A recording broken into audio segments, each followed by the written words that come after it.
Everyone, good morning. Welcome back to our channel flash হচ্ছে। তোমরা সকলে ভালো আছো, আমিও ভালো আছি। আর সকাল সকাল আমি হাঁটতে বেরিয়েছি, ট্রেনেরও আওয়াজ হচ্ছে। আর পেছনে দিদা আসছে, দিদা ফুল তুলতে পেরিয়েছে। আর আমি তো সকালবেলা হাঁটতে বেরিয়েছি। তো আজকের ব্লগটা এখান থেকে শুরু করলাম।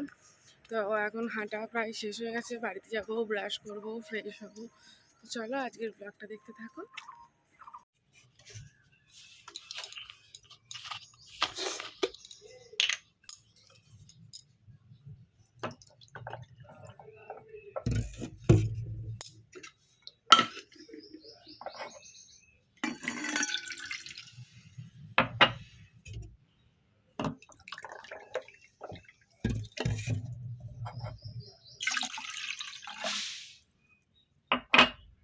বাড়িতে এসে ফ্রেশ হলাম, ব্রাশ করলাম, তারপর বাসি যে সমস্ত কাজকর্মগুলো থাকে সেগুলো সব করে এখন চলে এসেছি চা করতে। এখন চা করব। তো আজকে ভাবছি একটু দুধ চাই করবো, একটু এলাচ দিয়ে দুধ চা করবো। তো অনেক দিন চা খাওয়া হয় না, আমি তো এমনি চা খাই না। আর দুধ চা খেতে ভালোবাসতাম, তো দুধ চা খাওয়াটাও আমি এখন ছেড়ে দিয়েছি, খাই না। তো আজকে হঠাৎ ইচ্ছে হলো, তো একটু দুধ চা করে খাবো। খেয়ে তারপর রান্নাবান্না সমস্ত কিছু কমপ্লিট করে চান টান করে পুজো দিয়ে তারপর আমি দুটো মুড়ি খাবো আর কি। তো চলো এখন চাটা করে নিই। আর আজকে না বেকারির বিস্কুট নিয়েছিলাম, তো বেকারির বিস্কুট দিয়েই চা খাবো, ওই জন্যে আরও চাটা করছে। বেকারির বিস্কুট দিয়ে চা খেতে, দুধ চা একদম গাঢ় গাঢ় দুধ চা, উপরে পুরো শর্টটা বেশি উঠবে। আর তার সঙ্গে এলাচের দুধ চা খেতেও কী যে ভালো লাগে আমার। কিন্তু গরম বলে এখন খাই না দুধ চাটা, কিন্তু আজকে অনেক দিন পর ইচ্ছে হলো খেতে, তো এখন খাবো। আমি চাটা এবার ঢেলে নেবো। তো কাপে সুন্দর করে সাজিয়ে নিয়েছি। তো বেকারির বিস্কুট নিয়েছি, সঙ্গে এমনি দুটো টপ বিস্কুটও নিয়েছি। এখন এটা আমি খেয়ে নেবো, খেয়ে তারপর কাজ করবো। সকালবেলা তো দেখলেই আমি মর্নিং ওয়াকে গেছিলাম, তারপর বাড়ি এলাম, ফ্রেশ হলাম, টিফিন করলাম, এসে তারপর কটা জামা কাপড় ভিজিয়ে দিয়েছি, এখন সেগুলো কাছে, তার সঙ্গে রান্না করছি। তো রান্না কী করছি চলো তোমাদের দেখিয়ে দিই। আসলে আজকে আমাদের একটা শ্রাদ্ধ বাড়ি নেমন্ত্রণ আছে। তো আমি আর মামনি যেহেতু শ্রাদ্ধ বাড়ি খাই না, মানে আমাদের সবারই নেমন্ত্রণ না, তো আমি আর মামনি যেহেতু খাই না, জন্য আমাদের জন্য দুজনের জন্য রান্না করছি বাড়িতে। আর ওরা তো সব খেতেই যাবে, একটু বেশি করেই করছি, কারণ ওরা যদি আবার আর একবার সকালবেলা খাই, তো তার জন্য। এখন প্রায় 9টার মতো বাজে, আর আমি এদিকে রান্না সব জোগাড় করে নিয়েছি, তোমাদের দেখাই আমি কি রান্না করছি।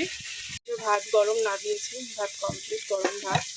এখানে আমি ফুলকপিটা সেদ্ধ করে ভেজে নিয়েছি, আলুও ভেজে নিয়েছি। এখানে একদম জ্যান্ত রুই মাছ এসেছিলো, তো রুই মাছ নিয়েছি, জ্যান্ত রুই মাছ নিয়েছি।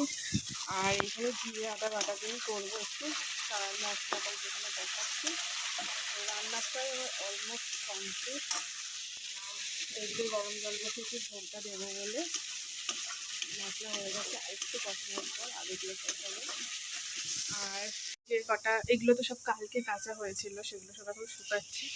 আর এই দিকে কটা ভিজিয়েছি, আর কটা ধোয়াও হয়ে গেছে, রান্না করতে করতেই মানে ধুয়ে নিচ্ছিলাম। এগুলো ধোয়া হয়ে গেছে, এগুলো কমফর্টে ভিজিয়ে রেখেছি। আর এই একটা প্যান্ট আছে, এটা কাচবো শুধু। আর মাছ রান্না কমপ্লিট, এই যে ফুটে উঠেছে, এবার নামাবো। মাছ হয়ে গেছে। আর কপিগুলো এত ভালো, ফুলকপিগুলো দেখো তো গলে গলে গেছে, তারপরে করে নামিয়ে দিন, আরও গলে যাবে আর কি। আর কথাই এলিয়ে যাচ্ছে, আমি এখন তুতলে যাই খুব। জল দিয়েছে, আমার রান্নাও কমপ্লিট, আমি তরকারিটা নামাবো। জল দিয়েছে, কটা বোতল ভরার আছে, আর যে ড্রামগুলো খাইয়েছিল সেগুলো এখন ভরে নেবো চটপট করে। তারপর আজকে একটু বেরোনোর আছে, দেখা যাক পারি কি না সব কাজ গুছিয়ে। বেরোলে তো ভালোই হয়। সমস্ত কাজ আমার সব কমপ্লিট, জল ভরা হয়েছে, জল চলেও গেছে। এদিকে ঘর মোজা, ঠাকুরের বাসন মাজা, রান্না সব হয়ে গেছে। এখন ওকে একটু খাওয়াবো, মানে খাওয়াবো বলতে ভাত খাবে, ভাই উঠলে চা করে দেবো, তারপর আমি রেডি হয়ে বেরোবো। এসে শুধু স্নান করে পুজোটা দেবো। এখন প্রায় 10টা বাজে, আমার সমস্ত কিছু কমপ্লিট একদম। তো এখন যাই, ওকে খেতে দিই, ভাতটা নিয়ে যাই, ভাইয়ের জন্য চাটা করে রাখি, উঠলে গরম করে দেবো। আর তারপর আমি রেডি হয়ে তারপর বেরোবো।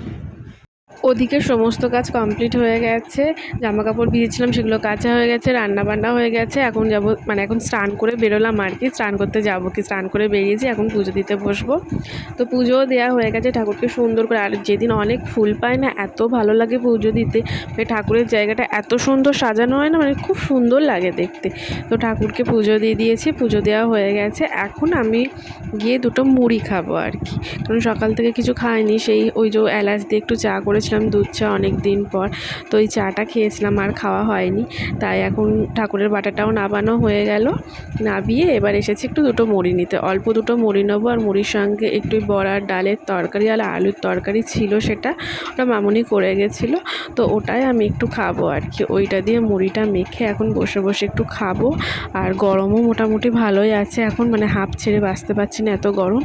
তো ফ্যানটা চালিয়ে মুড়িটা নিয়ে বসে একটু খাবো, একটু নিজেকে একটু এখন টাইম দেবো। মানে খেতে খেতে একটু যত রাজ্যের ভাবনা চিন্তা এখন বসে বসে করবো। আমার তো সব কাজই হয়ে গেছে, অনেকটা বেলাও প্রায় হয়ে গেল। তো সকাল সকালই পুজো দেওয়া, রান্না করাটা একটা বড় রকম কাজ থাকে। এইটা হয়ে গেছে মানে মাথার চিন্তা পুরো একদম হালকা। এখন অনেকটা টাইম আছে, এখন বসে বসে খাবার। তো এখন আমি একটু খেয়ে নিই।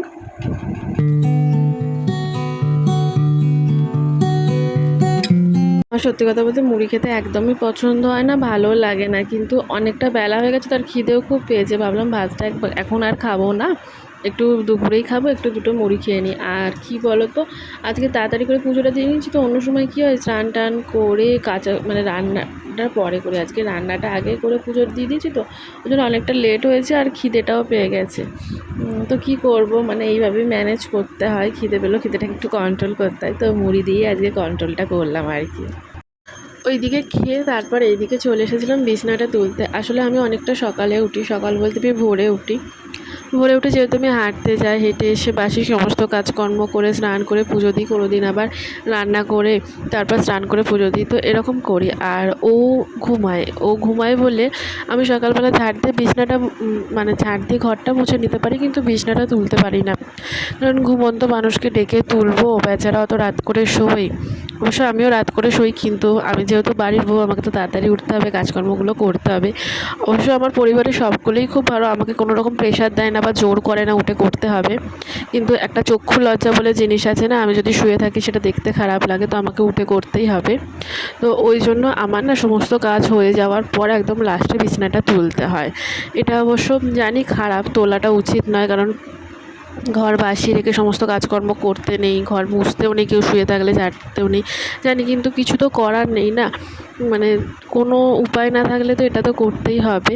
ওই জন্য ও চলে যাওয়ার পর মানে আমি ওদিকে সমস্ত কাজকর্ম করে আসি, তারপর ওকে একটু চা করে দিই। কোনো দিন যদি খাবার খেয়ে বেরোয় তো খাবার এনে দিই। তারপর ওকে সমস্ত ড্রেস দিয়ে ও রেডি হয়ে বেরোয়। তারপর আমি বিছনাটাকে তুলি। বিছনাটা তোলা হয়ে গেল মানে আর আমার এখন কোনো কাজ নেই। এরপর সবাই খেতে আসবে, একে একে সবাইকে খেতে দেবো, তারপর নিজে খাবো, খেয়ে দুপুরবেলা একটু বিশ্রাম নেবো। তারপর বিকেলবেলা উঠে, বিকেলবেলা সেরকম কোনো কাজ থাকে না, খুব কমই কাজ থাকে, মাঝে সাঝে কাজ থাকে। মানে সকালের দিকটা একটু বেশি কাজ থাকে, মানে সকালবেলার দিকেই যত কাজের চাপটা থাকে, সন্ধ্যের পর থেকে অল্প থাকে। কিন্তু যেদিন কাচাকুচি হয় সেদিন আবার সন্ধ্যের পর থেকে সব ভাজ করে গুছিয়ে রাখতে হয়। এইভাবেই সারা দিনটা আর কি কাটে। তো চলো আজকের মতো ব্লগটা এখানেই শেষ।